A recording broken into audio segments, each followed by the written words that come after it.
నోరు తెచ్చి ప్రార్థించాను. దైవజనులు నిర్మలా మేడం గారికి ఆ భుజంలో ఉన్న పెయిన్ నుంచి, ఆ నొప్పి నుంచి దేవుడు విడిపించినట్లుగా, తొలగించినట్లుగా, విడుదల కలిగినట్లుగా మన ఆత్మీయ తల్లి కొరకు అందరూ చేతులెత్తి నోరు తెచ్చి ప్రార్థించాను. స్తోత్రం స్తోత్రం స్తోత్రం స్తోత్రం స్తోత్రం స్తోత్రం స్తోత్రం స్తోత్రం స్తోత్రం స్తుతి స్తుతి స్తుతి స్తుతి స్తుతి స్తుతి స్తుతి. హల్లెలూయా హల్లెలూయా హల్లెలూయా హల్లెలూయా హల్లెలూయా. ప్రేమ కలిగిన తండ్రి, కృప కలిగిన రాజా, ఈ రాత్రి కాల సమయంలో మా యొక్క ఆత్మీయ తల్లి గారు దైవజనురాలు నిర్మలా మేడం గారు బట్టి ప్రార్థన చేస్తాం.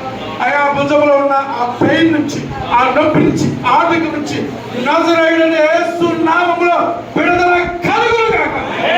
గాయాల స్వస్థత కలుగును గాక. వస్త్రంలో స్వస్థత కలుగును గాక. మాటలో స్వస్థత కలుగును గాక. ప్రార్థన చేస్తూ ఉండగానే నీ మోహు అయా నీ కుమార్తె మీద చాపబడి స్వస్థత కలుగును గాక. స్వస్థత పొందుకొను గాక. స్వస్థత ఇచ్చినందుకు స్తోత్రం. ఈ రాత్రి కాల సమయంలో నీ సన్నిధానికి వచ్చిన ప్రతి కుటుంబాన్ని ప్రార్థన చేస్తాం. ప్రతి కుటుంబాన్ని ప్రార్థన చేస్తాం. ప్రతి కుటుంబాన్ని ప్రార్థన చేస్తున్నాం.